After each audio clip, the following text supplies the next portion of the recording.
Well, brother, I You get to, appreciate you taking the time, especially after I forgot yesterday. well, hell, I forgot too. So don't. I didn't think about it till I always when I come home, I have a few beers and I start remembering. That's when I have I'm the most brilliant, and I start remembering stuff I forgot. That's funny. And stuff that's in there. Go, God dang, man! I hope Burl wasn't trying to get. I said, no, he never even sent me one, so I Uh, didn't feel too bad. We believe it both or not, forgot. you know what I'm doing? I'm building a chicken coop. I have. You should see the one my guy built, and I got rid of my chickens finally, but my kids wouldn't keep the pen clean, so I just said the heck with it. I'd rather buy the eggs. You know, it's like, so this is the third time with chickens, and every time I think neighbor dogs get them. And so they find a way in that chicken pen no matter what and end up killing all Well, the chickens. have you ordered one of those automatic doors that open in the morning and close in the evening? Oh no, they're chicken savers. It'll open at daylight and then they'll go back in the roost and it closes at dark. That's funny. I have to send you pictures of what I'm building because what we did was we basically had a bunch of wood laying around. I said, I'm going to build this. And then we actually had an old window laying around. So we put this old window in there. But anyway, we'll see how it goes. I'm trying to make it critter proof where no dogs can get in it. We'll see Well, what the deal is, because you let them out in the yard, don't you? Well, that's in this case, my plan is to like give them, space, but because of dogs, I'm afraid, to give them too much space. I'm going to put like hog panels and chicken wire around, Oh yeah, okay, give them yeah, some room to mess around. But anyway, I don't know. yeah. I don't know. I drive by all the time because I live out in the country. I drive by all the time and I see people like chickens just on the side of the road running Yeah. around. And I'm like, I don't know how they keep those things alive. Mm-mm. No, mine. I mean, I trained my dog to leave them alone. I mean, but they had pens to get it. They had big paddocks they could roam around in. Well, them white ones started getting where they fly over a little bit. Well, they learned. I mean, they seen some of their buddies get it. I mean, these dogs wouldn't go in there after them, but if they came on their side of the fence, they got them. Yeah. I don't But know. they wouldn't. They knew not to go in there. Dogs are like, I have I have like a red heeler and basically they're cow dogs and what they don't know anything, Yeah. chase things. They love to chase things. So they'll chase cows. They don't really want to kill it, but they want to chase it. So, Yeah. Yeah. well, Rooster, I appreciate you taking the time to be on the podcast. Man, I want to get the most obvious thing out of the way first. So you All are right. you are Matthew McConaughey's brother. That's right. Of that? Do you get tired of people asking you about that? Not really. I mean, I'm proud of him. I'd say it's more of it's how they come up with stuff that, oh yeah, I saw your, like well, man, I saw your brother over there, and he was leading this motorcycle race, and I'm like, he was, I mean, I just go along with people. They say they saw him. We had a contractor in San Angelo said he was building this. The rumor was out he was building this. My brother and I own this ranch together. The rumor got out that he was telling people that he was building this giant mansion out there on the LP ranch. Well, people were, they're calling me, oh, God dang, man, Matthew's building a giant. I said, where? Oh, out there on the ranch. I said, I got to tell you, man, I've been out there. I ain't seen the damn thing. I said, I don't know what you're talking about. And so, oh, no, this guy, I know, man. He said he's building. I said, well, no, I don't know where it is. I mean, because I hadn't seen it. Just people just come up and I just go along with it. Whatever like Matthew McConaughey sighting, this and that. I'm got, because he's gotten some, he's pretty big. I mean, he's out there. Yeah, for sure. But I'm proud of him. So, hey, it's not his fault. It doesn't bother you. So that's good. Mm-mm. I know No. when I first really read about you was, well, first of all, my son, his grandpa lives in Midland. And I think you might have hung out with him before, but he watched your show. What is it? West Texas Investors Club. He watched that and he was telling me about it. And that was really the first time that I got exposed to you was actually through my son. And my son's kind of like, an entrepreneur guy. He really, he really wants to try to, do well in business. He owns a roofing company. And then, Yeah. They're praying for hail all the time. yeah, exactly. I tell you, my hail is going to hail, oh God. Right. And then, of course, my aunt, through, y'all going to church together. I have to tell on my aunt, she's going to hate that I told you this, but this was probably 5, maybe more years ago. I don't know how many years ago it was, but I guess you had brought your brother to church. Yeah. And most people, when I tell this story, they don't realize how big Valley View Baptist Church is, but it's like a one-room church. It's not much there. And so you had brought your brother to church, which I thought was hilarious. And, I thought it was great. And my aunt, who's, a very faithful woman, she took pictures of your brother and you and sent them to me during church. And, I'm not saying during the message, I don't know exactly what it was, but yeah, could have been. She was so excited that y'all were both there. That's how. Well, Gil used to go down there a little bit. Yeah. The guy that was on the show, but then he quit going or whatever.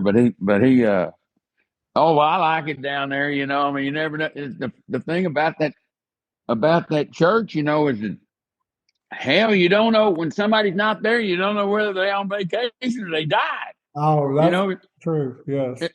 Because there's a lot of people been, they're older people, and I'm 68. I'm the youngest one in there, except when I bring my kid. But just like, God, I don't want to ask, where's old so and so? Robert, who used to be the pastor there. Oh yeah, I knew Robert. For years. Robert, it's funny because, in fact, I need to call that guy because I don't know why, but ever since I've been visiting that church, because my aunts lived in Midland most of my life. And so as my grandparents, who, obviously passed away now. But so I've been going to Midland for, my entire life, and I would go to their church, and whatever reason, Robert always, he just made me feel so welcome. He was always checking on me.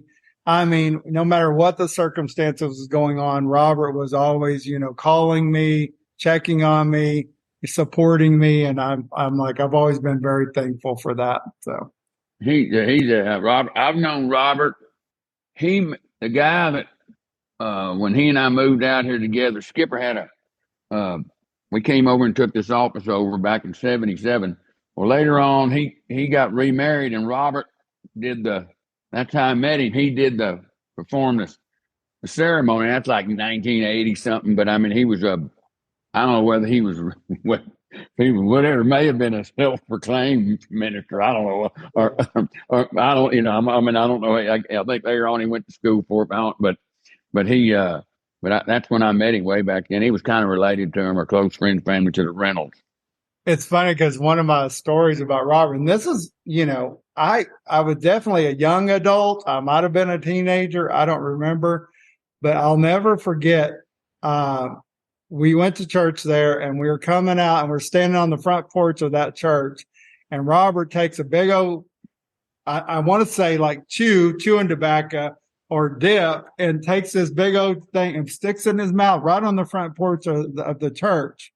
Right after he eats, and believe it or not, I think some people that would turn them off, or whatever, they would be critical of that. But that made such an impact on me. Oh yeah, I felt like this guy is real. This guy is not putting on a show; he's just being himself. And I loved it because he didn't hide it. He didn't, he was being honest and real. And I think that if I look back on, my relationship with him, I think that really summarizes it, that he just was always real honest, real, a real person. He wasn't, holier than thou and all that. No, he would say, because he was around her at one time, and he'd been in the oil field for a long time. Then he kind of shut it down and all that. And he knew of me a lot. And I remember one day, because he's curious, they come, hey, Rooster, can I ask you something? I know you drink. I don't have anything wrong with that. Just don't have anything wrong with that, Rooster. I don't have anything. But I don't not think, boy, I drink. I don't have anything wrong with that. You know, boy, there's about hell the Baptists go, you know, they sneak around by that stuff. You know, but I don't have thing. I just want you to know that. And I said, good, because I do.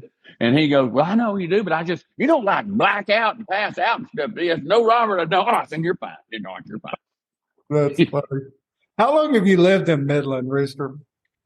1977. So I guess that's 45. Would that be 45 years? About something like that. 45, 46 years. Do you remember the old? I can't think of the movie, but there was an old movie that had Jeff Bridges in it, and it was really about Odessa. It wasn't necessarily about Midland, but in the movie, Jeff Bridges calls Odessa, Midland, the armpit of Texas. Do you remember that movie? Oh, that was that. Is that where he was a ranger? I think so. It's been a Yeah, long. high. It's high. That's the one old Ty Sheridan's movie. High.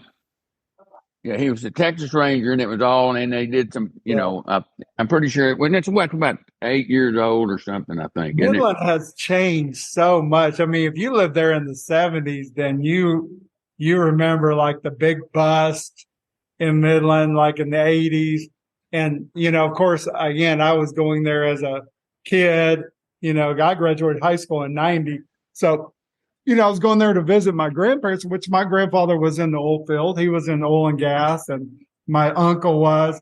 But Midland has just changed so much. It's like, Oh, gosh. it ain't even close to the same. And and the thought process is different. To me, the romance has gone out of it. I mean, everybody wants to be worth 100 million, and I'm like, well, God dang, what's wrong with being worth a million? I mean, but it's all these. It's so much more about the money than it is about discovering oil. And like I say, the romance is back in the '80s. You had, your handshake was better, but you had crook, but you kind of knew who they were. Right. So whenever you got screwed by him, you're like, goddamn old Bob, as Bob got to me tonight. Oh God, he did. Oh God, he got me last year too. You know what I mean? You just kind of knew who they were, and people help people, and really more than it was just it was a lot. I had a lot of help, whenever I How do you think that like you survived through all that, where you like, cause you hear the stories, like, for example, I told you my grandfather was in the oil field, my uncles, and really my whole family, male wise, was in the oil field. And yet they never encouraged me, not one time, to ever be in the oil field.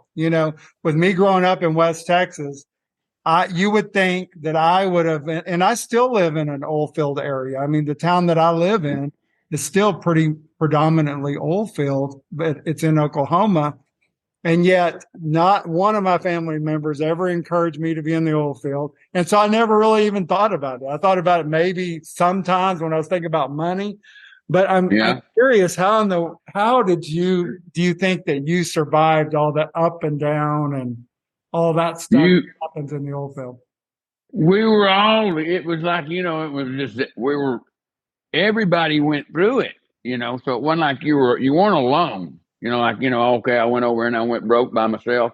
I mean, I went chapter 7 back in 80 something because I owed the First National Bank, was double loaning everything, and I was selling people in that bank, and they loaned me the money to sell them and guaranteed them. Well, then they ran out of money and said, "Oh, well, don't worry about paying us back." I'm like, well, yeah, but I mean, I need, what about the rest of my line of credit? Oh, we're not. Well, got to give it to me. These guys owe me 400. I only owe you 220, and they're like, oh no, we don't want to do that. Well, then they ran out of money. FDIC takes over, so they're like, well, we're not going to forgive you. I said, well, the bank did because they were the ones that guaranteed it. So it goes. Finally, I ended up going 7. I didn't know any. I paid off all my vendors. I didn't know anybody nothing. Right. But it was except for the FDIC, which they didn't realize until they went to court. And they're going, and they're the only one stood up. But the people. I mean, I even had my competition. Even my competition didn't want me to go out of business, and they helped me.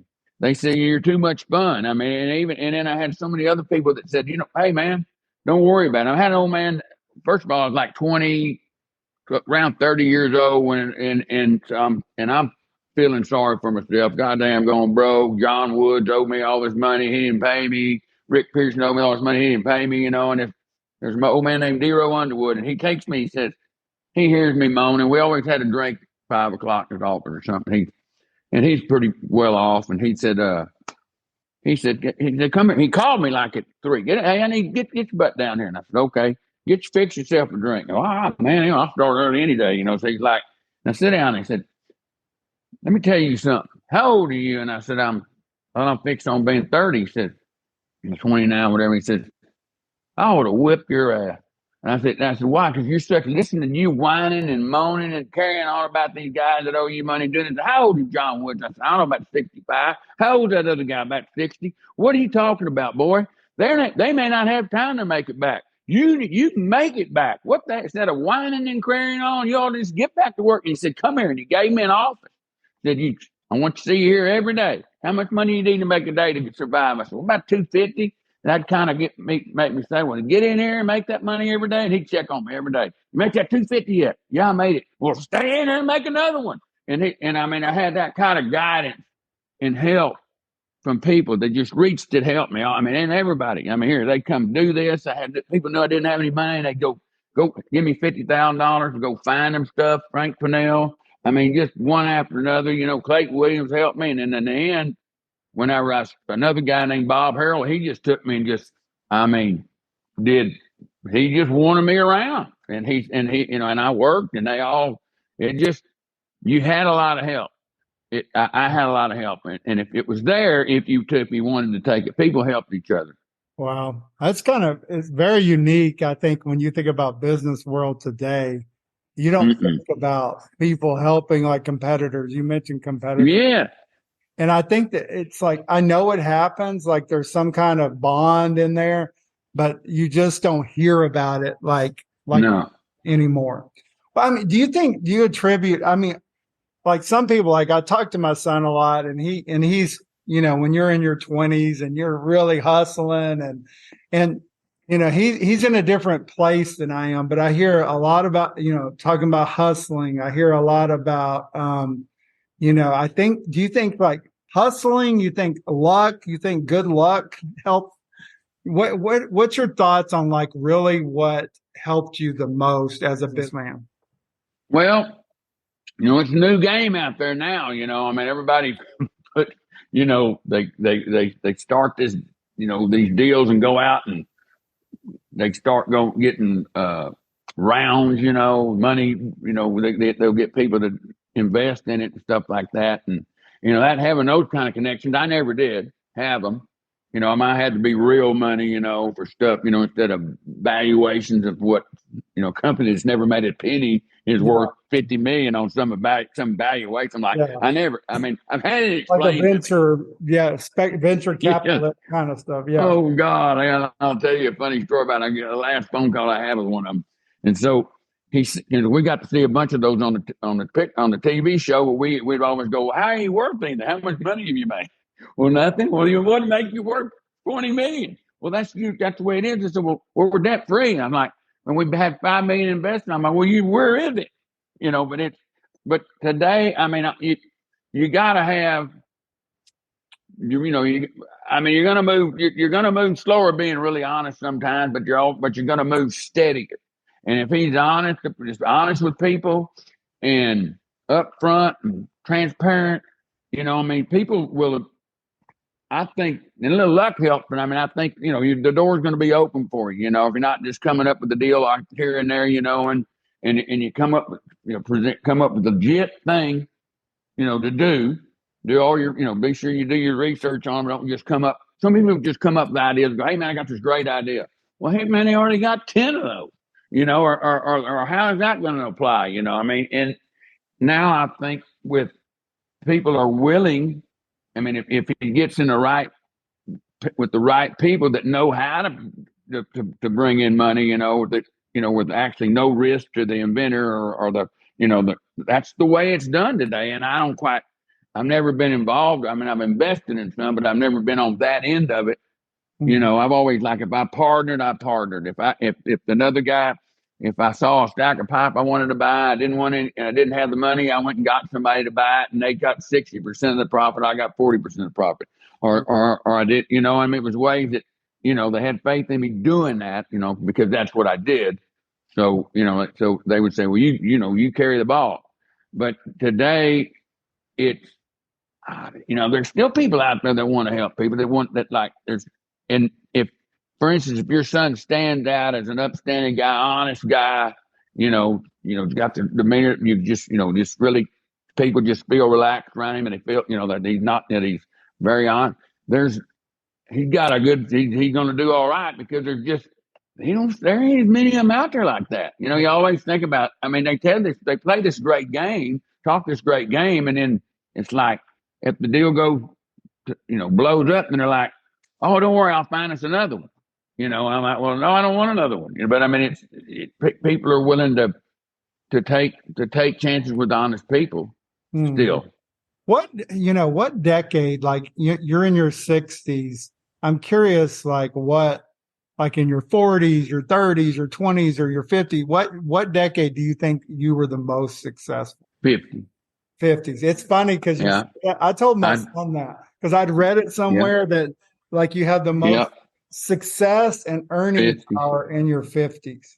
Yep. And I have told that to these young guys, and they're going, now. I said, man, you talking to the wrong guy. I said, I was still making mistakes. I said, I quit making too many mistakes when I was 50. I could make money when I was in my 30s, 40s, 20s, but I said, I didn't have, I made mistakes, or didn't hang on, or spin it, or, whatever. I could always make it, just couldn't hang on to it. And I mean, it was a level of maturity comes where you're like, okay, man, I think I got this figured out. Yeah. God dang, it took me a long time. And that's why I say about these young people today, they're hustlers, but they have a whole different way of doing it. It's like, I deal with a bunch of guys in their 30s and stuff, but they're like, I have old friends in the business, and they're not worried about stepping on their toes. Well, I still am. And I'll say, man, I can't do that. I said, man, that's his dad. I knew his dad. And I always worked together with my competitors to work together. There was always enough to do it. Well, it's dog eat dog now. And so I realized that, but I just said, man, I got to get out of the way. I said, I don't understand. I said, I just can't adjust to doing business the way business is done now. And it's like, I'm coming. Oh, who cares? Man, I want to get, I said, no, that's been that guy's account for 20 years. I'm not going to go muddy up the water. I'm not going to try to steal another man's account that I've known is his, and we work together with it. And it's like, and now it's like I say, it's all free deal. Hey man, that's just the way it goes. That's competition, man. We're going to go get it. And I had to kind of get out of the way, because I just didn't have it in me to do it. And if you're not, if you don't do it that way, you're going to get run over.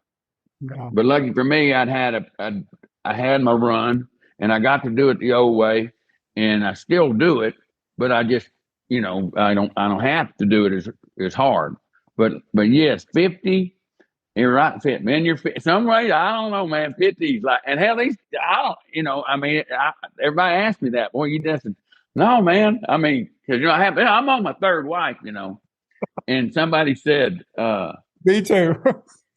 Yeah, and I've been with her 20-something years, and people will go, well, she's a lot younger than me and everything. They go, well, I mean, people they'll say, well, you think she married you for your money? I said, I didn't have that much when I married her. What the heck? I said, I had some, and I said, made nearly most of my money with being married to her, and I had I remember when we were talking to one of Butch's lawyers one time, and she said, well, you want to put this in an LLC of your own, don't you? And I said, I ain't putting no LLC in my own. Just put it there, and said, well, you mean you're not going to try to keep your wife from aren't you worried about you? I said, man, let me tell you something. Any woman been with me over 10 years deserves half of whatever I got. I said, I ain't worried about it. I said, she deserves half. Well, okay, you some kind of gunslinger. I said, man, if I'm going in there worried about whether my wife gets half, I'm not gonna, I said, I don't work. This ain't gonna work anyway.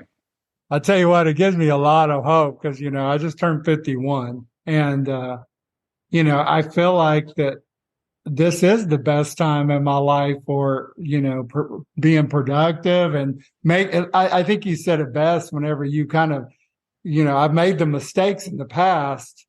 Now I'm like, okay, I've learned from those mistakes.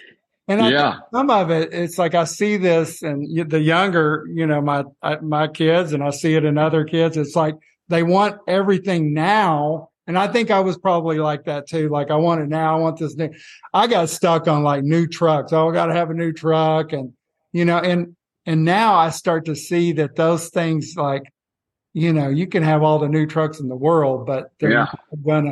they're not bringing you happiness. They're not bringing you success, and I think that it gives me a lot of hope to hear you say, man, the fifties is the way to go. So, And I mean, I did good in my 20s, and but I mean, I was, when I went bankrupt, and I was probably close on paper a millionaire, and I mean, it was overnight, I was nothing, yeah, and then I had worked in the pack yards when I was a kid, and now I'd gotten into sales, and of course, it was in the '80s, and had a gold necklace with a rooster on it and a diamond in his eye, and yeah, stark Levi's, weighed about 160 pounds, had this goddamn bleached blonde hair, the whole deal, had me a diamond ring and all that stuff, ostrich skin boots and the whole 9 yards, and boom, all of a sudden when I go broke, I'm like, I sat down I forget, I went out somewhere and I thought, and I looked at myself, I had a new car and all that, and I looked at myself and I said, you forgot who you were.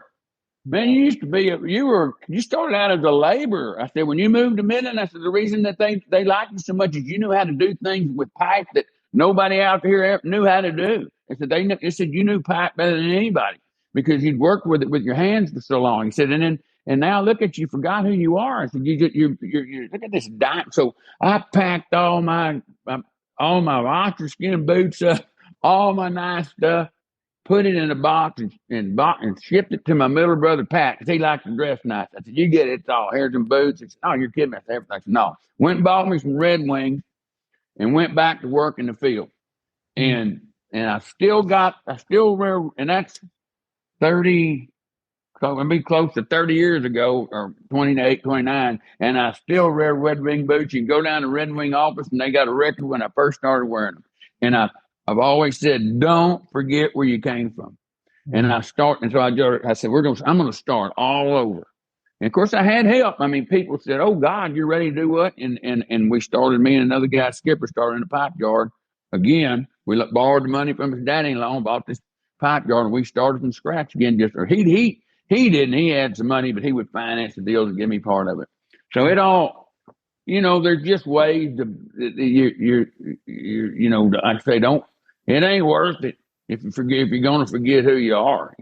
I mean, I think that's a great point. it's just not to me. So That's more valuable than the money.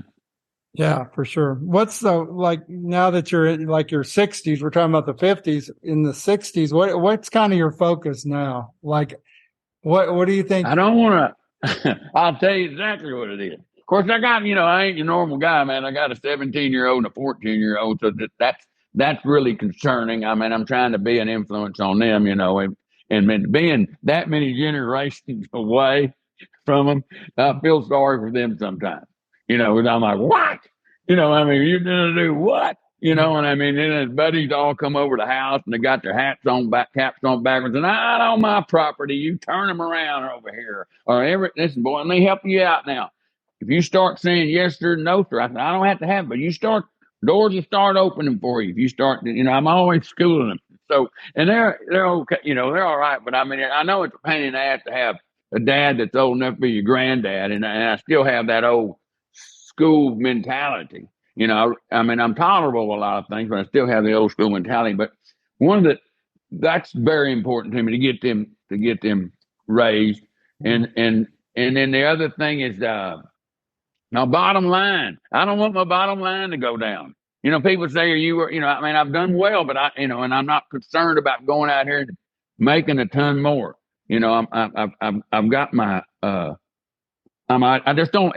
That's what happened. I mean, if you want to call me whatever the word is, wealthy or something, I mean, I'm not no whatever, I'm not in the top, anywhere up there. But it's when people say, what's your, I say, I don't know, man. I don't want to see my bottom. I know how much I got, and I don't want to go below that. So I'm still working because I don't want my bottom line to go down. And I don't know why. I mean, I gave most of my stuff away to my kid during whenever the election winter turned around. I figured the inheritance stuff was going to go down, but then I built it back up. But I actually don't do really good with a lot of money. I'll take too many chances. Still, believe somebody, take a chance somebody's going to pay and then they don't or stuff like that, But I mean, I made a lot of money taking chances that somebody, when other people wouldn't, and I did get it, but I still got a problem with it. If I got access to a lot of it, I kind of got to pinch it back and makes me, it makes me work to make better decisions. I can still make bad ones. So last time I saw you in Midland, or the first time I met you in Midland, you talked about that. I mean, you're still in the pipe business, right? You still have that company. Yeah. What other stuff are you do you focus on investment wise? I'm curious about that. Is it really just that business, or are you really involved in other investments? I've been in other ones, and I've probably been better off save a few, but I'm always if I'd have just done it, stayed in the pipe business and used all my resources in the pipe business, I would have done better because that's where always been my go-to place. But yes, I have. We've most of the money is it may be different than the pipe business, but it's oil field related, like the water business, and then we bought a ranch just to strictly utilize to utilize the resources. I mean, when they were drilling wells, we got paid for locations. We didn't get any minerals. We just gambled on that they were going to put, we could get wind turbines on it. I mean, and so yes, we did that. And the only bad thing about it is I bought it with my kid's trust. I don't get none of it, but.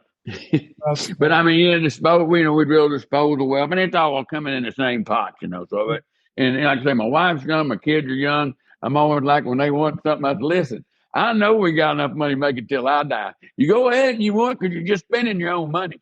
I said, we're gonna have plenty. I'll make sure we got plenty till I die. So anything you're spending your own doggone money. So that slows them down a little bit. But most of the stuff, and I've got some stuff I got in some cyber security stuff. We thought we're just gonna, oh my God, take off, and it's still going, but I've always had to go back to the old home front.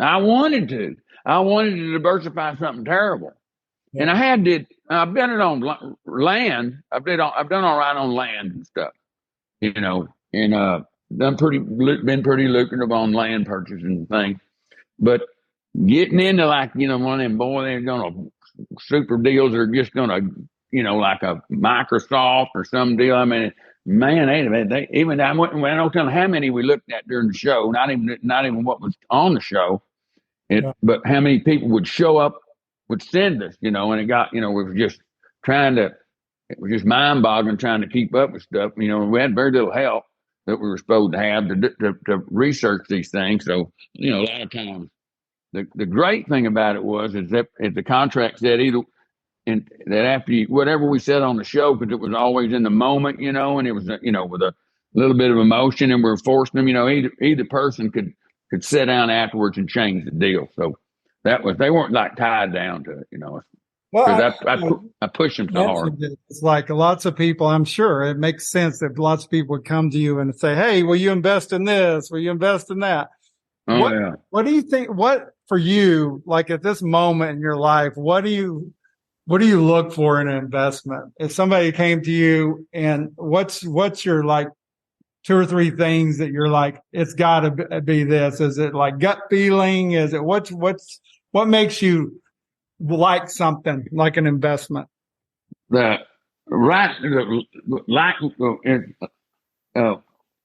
I like not doing them anymore. Is Yeah. what it, Yeah.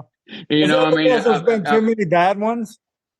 yeah, they just go on and on. Like I told a guy the other day, he said, "Hey man, would you look at this deal with me?" And I said, "If I get another K1, think I'm going to kill myself. I mean, because it just, you got to wait on them K1s. They never. I mean, you can't get your income tax done forever, and and they never kill them. And these K1s, and it's those typical deals that you get in that go, round one. It's always kills me. So, well, good God, we're so excited that that we're gonna have another round. And I said, well, that means you need more money. Yes, isn't that exciting? I said, no, that ain't exciting at all. Not if you need more money. That sounds stupid to me. But he said, well, that means we've gotten this far, and now we're ready to go farther. And I'm like, no, that don't ever sound good. Well, I was going to tell you, there was a guy. We got on a Zoom call with a guy, and they were in California, and I'm not going to get into details of what it was about. But I mean, he's sitting there, and he said, well, we're trying to we got another round for we're trying to make for $4 million. We're going to gather up $4 million round. And I said, well, let me ask you this: just how far do you think this $4 million round is going to take you? So give me a projection on that. Where is that going to take us? Where is that $4 million round going to take us? And he said he started going on as well. You're going to be at this, and then with that after that, we're going to do this and that. And I said, you know what? Wrong answer. He said, really, sir? What do you mean wrong answer? I said, no, the answer is this $4 million round will take us to the next damn round. That's what your answer ought to be. He goes, oh, well, you know what? I said, there's an easy answer. He said, it'll take us to the next round, sir. And I said, exactly. What would your next round be? He said, 12 million. I said, why don't you just answer it that way? And I was joking with him, but basically that's where they know that this round, the next round already takes you to the next round. And it just keeps, so people like me were like, I don't want to do no more. So you get watered down, but you still have a piece and you still get a K1, and these things stay in operation forever. And it's the new way of doing business, but that's what it is. I got cooking companies, coffee companies, drone companies. I don't even space it. I don't know what the heck I got. Wow. So it's like so in those investments, there's really not much involved in it, really, huh? It's just you see the do you get like quarterly dividends and stuff and stuff like that? No, I hadn't had any of those. One at the end of the year. I have one, but it's all food related, and it's a close friend of mine, and they're giving us, paying us back as they go. But no, all them other ones that all this evaluated stuff that goes on the way, and this is just the way they do business now. And like I say, they go out, they come up with an idea, they put it together, and they claim that their investment is their R&D, and now they've got this product. And y'all want on the bandwagon? Come on. We're going to give you preferred shares the first round, and then we're going to give it. And that before you know it, it's like Dish TV or Suddenlink. If you sign up with Suddenlink, and I've been a customer with them for 25 years, you get a better deal than I got. Yeah. And I'm like, what because you're a new customer. So that's what happens it's all that's horrible, it's bullcrap. I'm like, so it goes on. That's the same way it goes with them deals. If they got to this, we're going to give you a heck of a deal on this round. Well, you get watered down. I mean, and there's millions of businesses out there that get launched that way, and I think they're successful. But I have yet to get anything out of one, and I got lots of them. Wow. But that's why if a K1's involved, I ain't in. Yeah.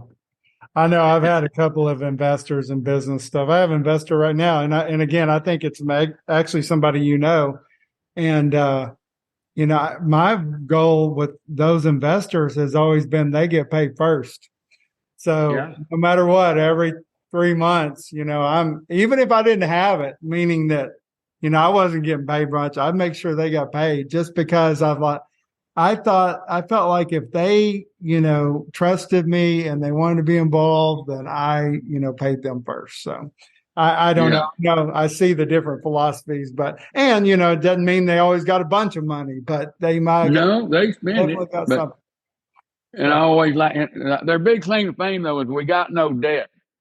Yeah. Well, we don't have any debt. Well, what do you mean? You rounded up $20 million. You got no debt? Somebody gave it to you. Well, yeah, but we don't have any debt. In other words, if they don't look at that as like, we don't have to pay it back. Yeah. Yeah. Which is, yeah, it's scary. Yeah. That much money. Indeed. It's really paper millions, that's what it is. Yeah. It's like, an accountant can almost make financials say whatever they want it to say, Yeah. especially when you're doing projections.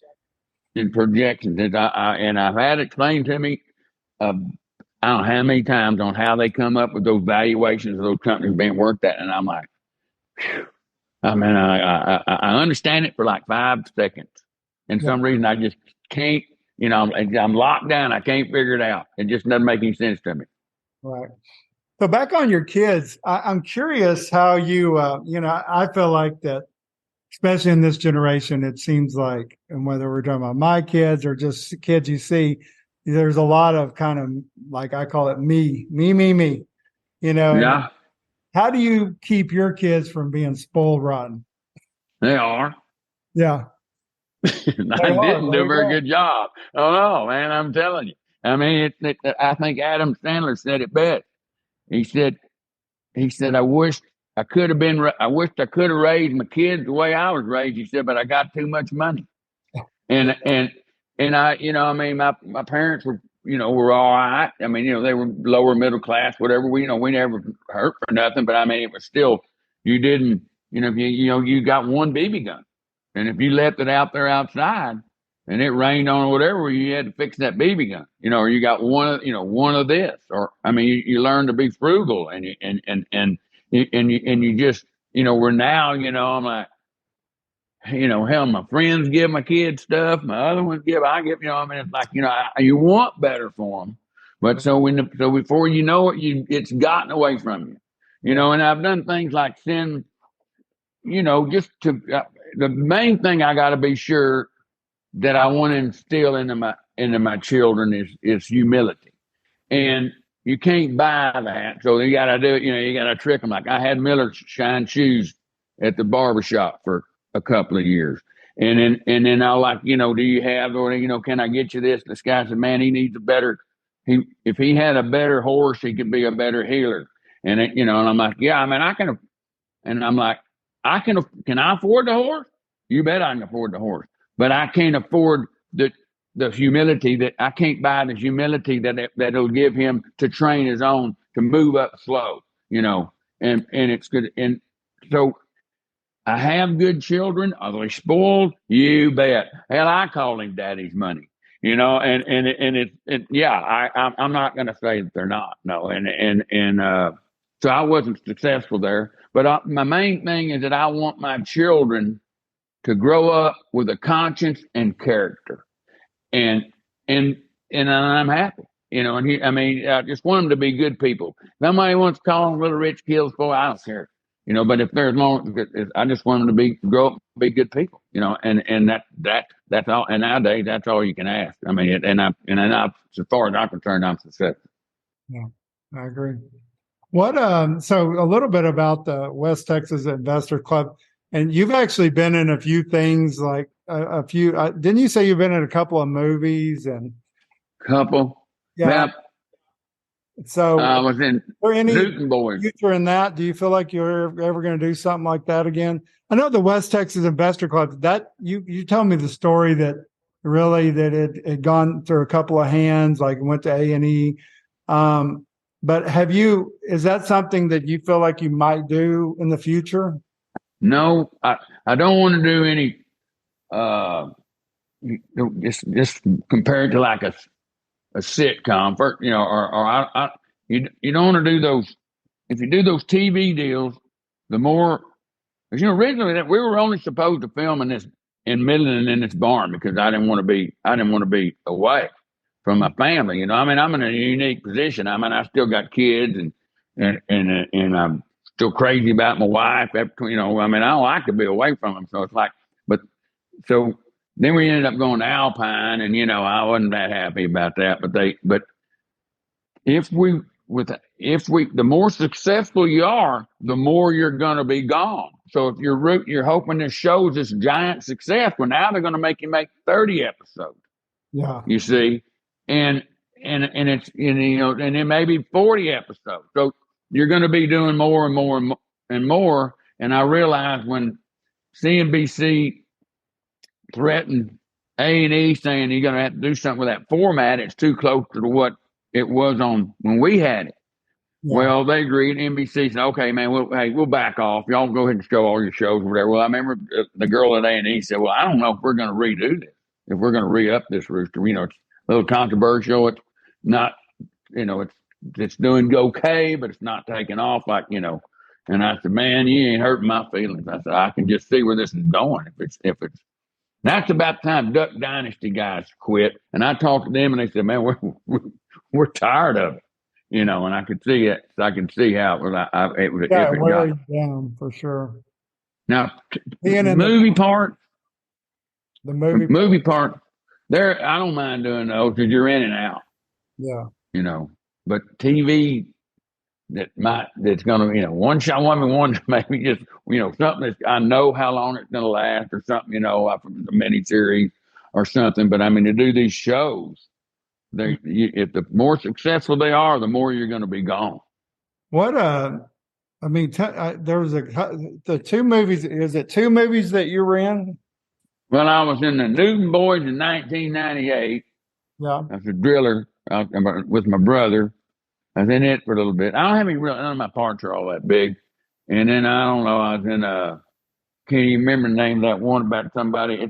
It came out. Izzy the Sign somebody. I did that little old movie a guy did over there in California, and then Iron Orchard was done here. Truck driver in that. I'm a male nurse in that other one, and then something to fire to duty or whatever it is. That was some deal some Winter Warriors did, and then the last one was 12 Mighty Orphan, and that's probably my biggest part.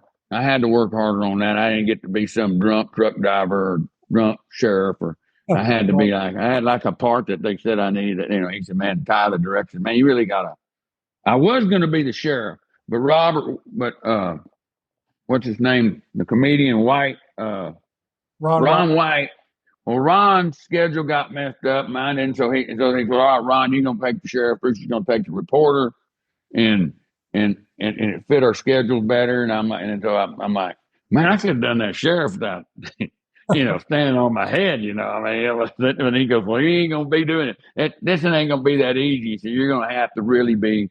I said, "I need you to really make this guy." So they said I did okay. I mean, Robert Duvall said I did good, but he likes me a lot. He's pretty critical. That's funny.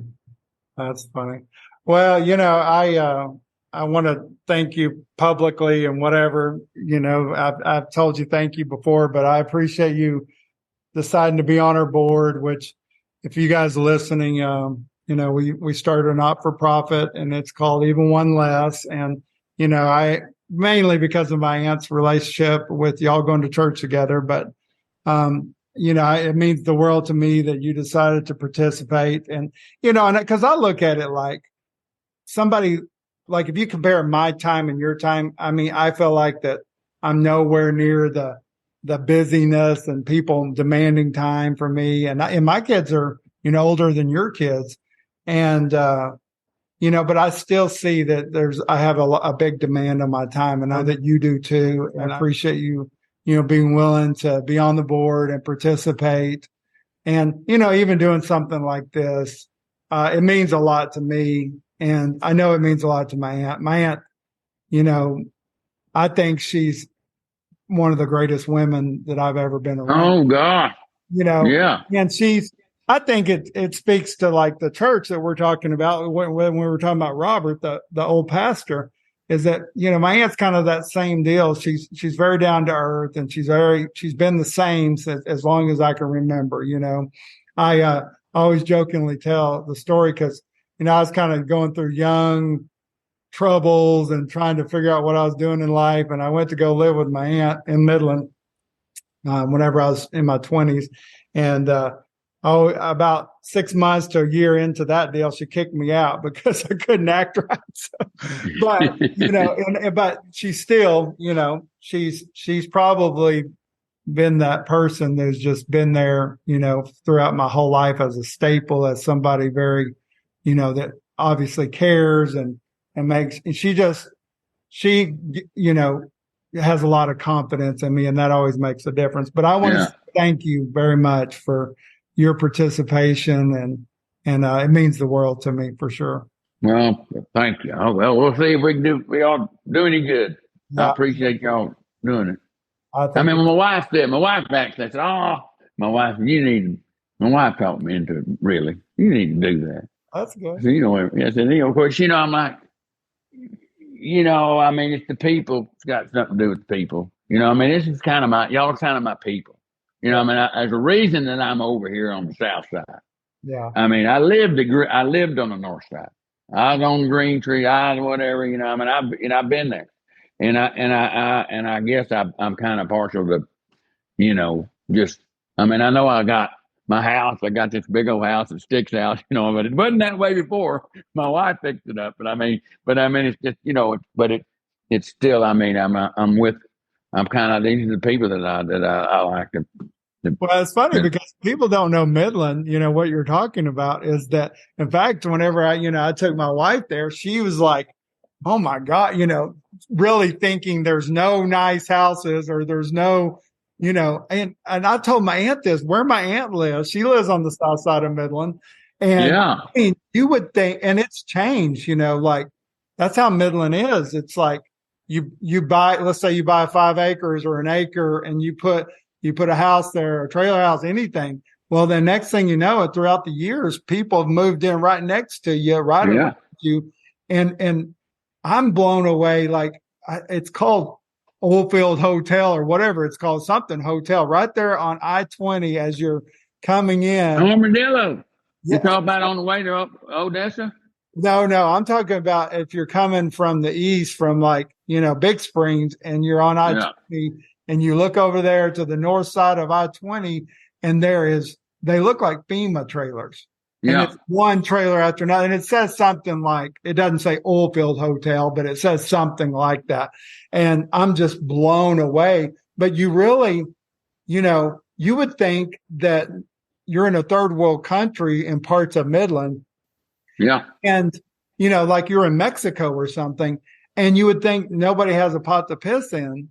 But it's just, and then you go, really, if you never go to the north side of Midland and you see those nicer houses, all that stuff, you wouldn't know that it's just such a diversity Oh, yeah. and I guess, I don't know if it's still true. You probably could answer this, but I remember I've told many people in the past, whenever I was younger, I was like, yeah, the world's the most millionaires in the United States live in Midland, Texas. And, I think at one time that was true. Maybe it's still true. And yet you have this very poor population there too, working and doing whatever. And so it creates this huge diversity. And most people, if you've never been to West Texas, period, you don't understand that, because really a lot of Texas doesn't look like that area. It's a different place. It's a different, completely different if you've never been to. I think there's so many transit people that just move in. Live. I mean, Midland doesn't, and Odessa don't have many people they got, because everybody's got a cell phone. They're all living in these RVs all over the place, and Yeah. and they are doing. But I really think that that's the way that they're saving. They're saving their money or doing whatever. I really think people are prospering. I mean, they're not. I mean, people that got a bunch or go build a house or do whatever. I mean, I never was. When I went broke, I never wanted to get in debt again, and that's the reason I would either take on partners or do whatever. I mean, I got a bank line finally, because when you go chapter 7, that bank gonna mess with you for a while anyway. But I Yeah. mean, I always tried to stay. I never put myself in a position where the bank called me up and said, "Hey, I need that money right now," that I couldn't give it to them. Yeah. I didn't want to be pushed around. So it took me out. So it was a pretty slow growth, because I would take on partners, whether we both put up the money or something, because I didn't want to get in too deep with the bank Mm. or any financial institution, because you never knew when they're going to something. They get spooked, and I want to, you got to give me my money. I'm like, well, I can't, it's all in this product. Well, you need to liquidate it and give me mine, so I didn't ever want them to. I thought I really felt like I was smarter than they were. And I kind of think, I still kind of think I am, but it I think today a lot of people that have moved here especially on our side of town, are actually making money and they're socking it back. Mm-hmm. They just choose not to go blow it on extravagant stuff. I think that's changed from like in my observation from like the 80s when there was a big old bust, you could really see it in Midland. But I think that's changed, because and I see that here, because Oklahoma, like it seemed like they pretty much like the oil field went dead here probably like a year or two ago. And you see all these companies just going out of business, but yet you see these ones that just continue to hang on. Yeah. They are still here, still working. And I think that, in some ways it feels like, okay, maybe we've learned that the oil field, just like everything else, has ups and downs. And I'm blown away. Like they have them, like, where the Thunder is like professional NBA basketball in Oklahoma. That arena down there where they play in Oklahoma City, is called the Chesapeake Arena, basically out for an oil and gas company.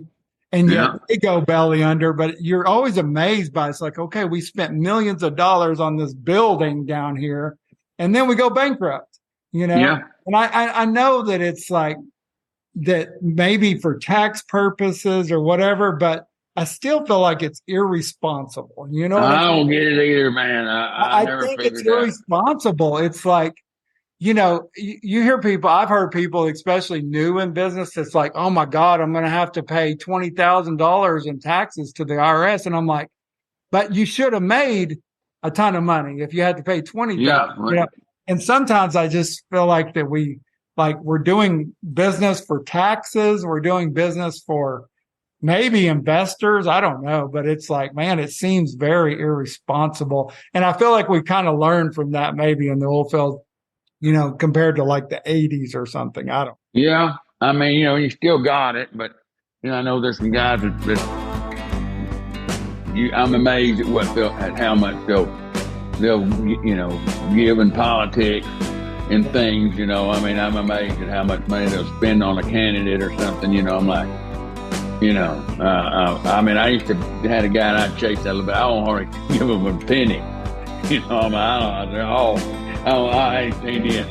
I haven't met any of them I really trust. I've been around a bunch of them too, but I won't go for it. I don't want. Well, Rooster, thank you so much, brother. All right. Spend the time, and I hope you have a great day. And you too. All right, I'll talk to you soon. All right, see you later. All right, bye. Thank you for listening to Positively Undefeated. If there was something in this show that resonated with you, please share the show with your community. If you want this show delivered each Monday morning to your podcast app of choice, please subscribe or follow. And if you'd like to get a hold of Burl, please do so by going to burlstricker.com/contact.